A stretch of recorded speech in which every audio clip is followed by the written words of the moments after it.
हरिओम दोस्तों, welcome back to ninja story channel. I am Saurabh Vishwakarma. आज आप देखने जा रहे हो और एक नया एपिसोड जिसमें आप देखोगे कि भारत इंडिया को कितना एडवांसमेंट और करना चाहिए और उसके साथ ही भारत क्या था, क्या है और क्या उसे बनना चाहिए।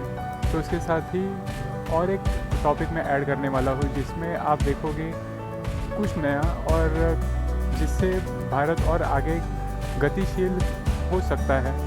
तो चलिए शुरुआत करते हैं। तो सबसे पहले आपको ये बताना चाहता हूँ कि भारत का इतिहास बहुत ही महत्वपूर्ण था, उसके साथ ही बलशाली, प्रभावशाली और देखा जाए तो बेहतरीन था।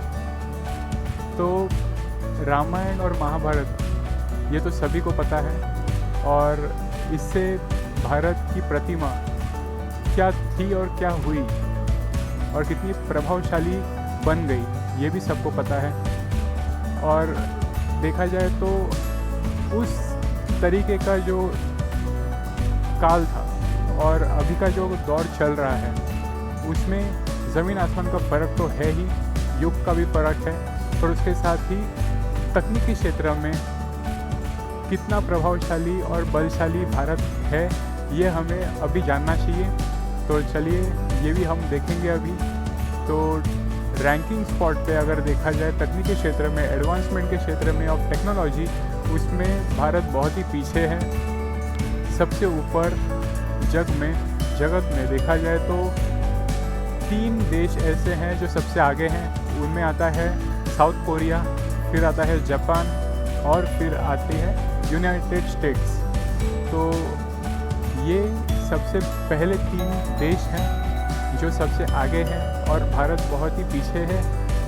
तो ये अगर क्रमांक के इसमें देखा जाए तो क्रमांक के इसमें बहुत ही पीछे है भारत एडवांसमेंट ऑफ टेक्नोलॉजीज़ में। उसके साथ ही साइबर सिक्योरिटी, तो साइबर सिक्योरिटी सबसे पहले जो एक पहलू है, सबसे पहला टॉपिक है जो इसके पहले आना चाहिए था, पर मैंने अभी कह दिया। तो सबसे पहले साइबर सिक्योरिटी में भारत का स्पॉट 6ठे स्थान पर है और वो बहुत ही अच्छा स्थान है। पर देखा जाए तो इसे रशिया ने सबसे पहले स्थान पर अपना मुकाम हासिल किया है अभी के 2024 के काल में, वर्ष में। तो देखा जाए तो भारत को यहाँ पर भी बहुत सारी एडवांसमेंट और तकनीक की ज़रूरत है और उसके साथ ही बहुत ही आगे बढ़ने की बहुत ज़रूरत है। तो ज़रूरत यहाँ पर है और उसके साथ ही मुझे लगता है कि कुछ हद तक मुकाम हासिल करना और पहले क्रमांक पर पहुँचना ये यहाँ पर ज़रा डिफ़िकल्ट हो सकता है, क्योंकि जो फार्मूलाज और जो तकनीक यूज़ की गई है बाय रशिया वो ज़रा डिफरेंट है और वो भारत को हासिल करनी भी होगी और उसके साथ ही उतना आगे पहुंचना भी होगा। और उसके साथ ही अगर हम ग्रीन एनर्जी के बारे में बात करते हैं तो ग्रीन एनर्जी में भारत ने तो अभी बोलना और हलचल थोड़ी चालू की है, पर स्वीडन उसके आगे हैं। स्वीडन सबसे पहले आता है देखा जाए तो ग्रीन एनर्जी में। तो ग्रीन एनर्जी का जो एडवांसमेंट का दौर है वो स्वीडन ने पहले ही हासिल कर लिया है, पर भारत इसे भी अगर ओवरकम करना चाहता है तो कर सकता है। तो यहाँ पर भी भारत ज़रा पीछे है। और उसके साथ ही ड्रोन्स, रोबोट्स, इसमें भी, इन क्षेत्र में भी भारत ने अभी देखा जाए तो एक्सपोर्टिंग का काम चालू किया है, यानी कि मैन्युफैक्चरिंग इंडिया में ही हो रही है, भारत में ही हो रही है और एक्सपोर्टिंग का काम यहाँ पर ज़ोरों शोरों से चल रहा है। पर देखा जाए तो अभी भी भारत क्रमांक के तौर पर बहुत ही पीछे है। तो इसमें भी भारत को आगे आना चाहिए। और सैटेलाइट के क्षेत्र में, स्पेस के क्षेत्र में, अंतरिक्ष के क्षेत्र में देखा जाए तो यहाँ पर भी इसरो यानी कि जो इंडिया के स्पेस ऑर्गेनाइजेशन है उन्होंने भी चंद्रयान और जितने भी यान 1, 2, 3 यहाँ पर उन्होंने बेहतरीन मुकाम हासिल किया। वैसे ही अगर बाहर के कंट्रीज़ यानी कि देश में देखा जाए तो नासा है, तो उन्होंने तो सबसे पहले अपना स्पॉट बना लिया था। पर अभी ये करते करते अगर हम आगे चलें तो हमें ये दिखता है कि जितने भी ये पॉसिबिलिटीज़ है, ये प्रोग्रामिंग अगर ना हो तो ये पॉसिबल ही नहीं है। यानी कि प्रोग्रामिंग एक ऐसा संगणक में एक ऐसी पद्धति होती है जिससे हम ह्यूमन यानी कि जो मनुष्य है उनकी भाषा मशीन को समझा सकते हैं। तो इसे अगर प्रोग्रामिंग से चलाना चाहे तो प्रोग्रामर की आवश्यकता होती है। तो अगर प्रोग्रामर ही ना हो यानी कि इंजीनियर ही ना हो तो ये आगे पॉसिबल ही नहीं है। तो इसमें डेवलपर्स आते हैं। तो डेवलपर्स का सबसे बड़ा अहम रोल होता है इसमें। तो ऐसी अगर हम देखा जाए तो पहलू से पहलू जोड़े तो इसमें हम देखेंगे कि अंतरिक्ष तक पहुंचने के लिए यहाँ पर भी कुछ तकनीक का यूज़ किया गया। और प्रोग्रामर्स तो होंगे ही, डेवलपर्स तो होंगे ही जो काम किए पर वो पिक्चर यानी कि पर्दे पर नहीं आए, पर उन्होंने अपना काम कर दिया। तो ऐसे ही करते करते हम एक दूसरे टॉपिक पर आ जाते हैं। तो एक होता है फार्मास्यूटिकल के इसमें। तो फार्मास्यूटिकल में यूके आती है। यूके ने यहाँ का स्पॉट ले लिया है, पर यहाँ पर इंडिया को यानी कि भारत को भी यहाँ पर आना चाहिए खुशियों के तौर पर। यानी कि जहाँ पर खुशियाँ देखी जाए, वर्ल्ड हैप्पीनेस के रैंक स्पॉट पर अगर देखा जाए तो भारत वहाँ पर सबसे पीछे है। तो सबसे पीछे यानी कि इतने भी पीछे नहीं, पर फर्स्ट 10 के इसमें तो आता ही नहीं है। सबसे पहले तो फिनलैंड आती है। तो ये देश है जो सबसे पहले स्पॉट पर है, क्रमांक पर है।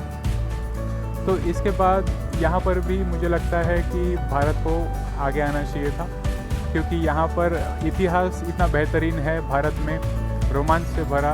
पर इतना इतिहास रोमांच से भरा होने के बावजूद, इतने बलिदान जो और दुख झेलने के बावजूद भी और स्वतंत्रता पाने के बावजूद भी यहाँ पर खुशियाँ इतनी होनी चाहिए पर वो दिख नहीं रही हैं। तो ये भी एक चीज़ है कि क्रमांक पर आना चाहिए, वर्ल्ड हैप्पीनेस के स्पॉट पर भी आना चाहिए भारत को। और उसके साथ ही पावरफुल जो देश होना चाहिए, ये भारत जो पहले था उस तरीके का भारत अभी भी होना चाहिए, यानी कि एडवांसमेंट में और उसके साथ ही खुशियों से भरा। तो ये सब चीज़ें हैं। कलाओं में तो भारत सबसे आगे था और अभी भी होनी चाहिए। यहाँ पर भी भारत ज़रा पीछे है, पर फिर भी यहाँ पर आगे होना चाहिए भारत को। उसके साथ ही यूज़र्स की लिस्ट, यानी कि हम देखते हैं कि मोबाइल या फिर तकनीक, उसमें जितने भी इन चीज़ों को यूज़ करने वाले यानी कि उनका उपयोग करने वाले व्यक्ति हैं वो भारत में ही पाए जाते हैं जगत में।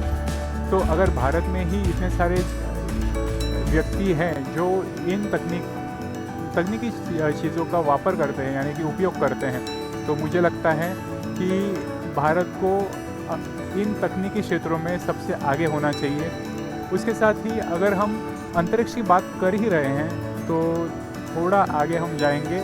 जैसे मैं आपको बताया कि एक और टॉपिक मैं ला रहा हूँ, तो ये टॉपिक है टाइम ट्रैवलिंग का।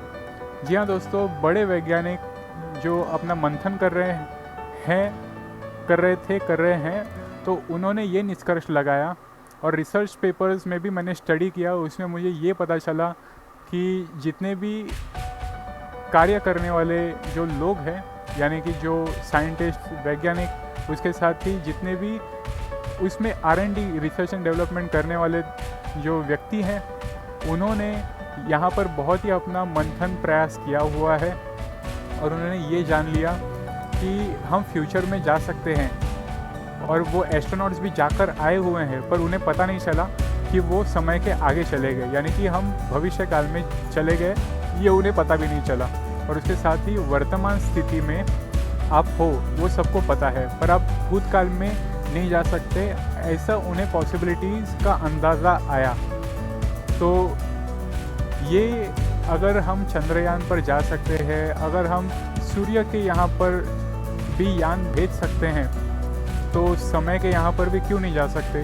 तो समय यानी कि काल जो कंट्रोल अगर समझो कि हमने टाइम ट्रैवलिंग करते करते समय को कंट्रोल कर लिया, तो ये सबसे बड़ा आविष्कार होगा। और जो पहले होता था, यानी कि इतिहास गवाह है कि टाइम ट्रैवलिंग होती थी।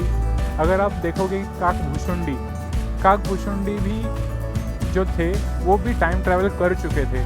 उसके साथ ही अगर वेस्टर्न कल्चर में देखा जाए तो पुख्ते सबूत नहीं है, पर अगर आप उसमें अगर एक्सप्लोर करना चाहो तो आपको पता चलेगा कि वेस्टर्न कल्चर में भी टाइम ट्रैवलिंग पॉसिबल थी, भारतीय क्षेत्र में भी टाइम ट्रैवलिंग पॉसिबल थी, पर उसके पुख्ते सबूत सामने नहीं है क्योंकि उसे सीक्रेट रखा गया है।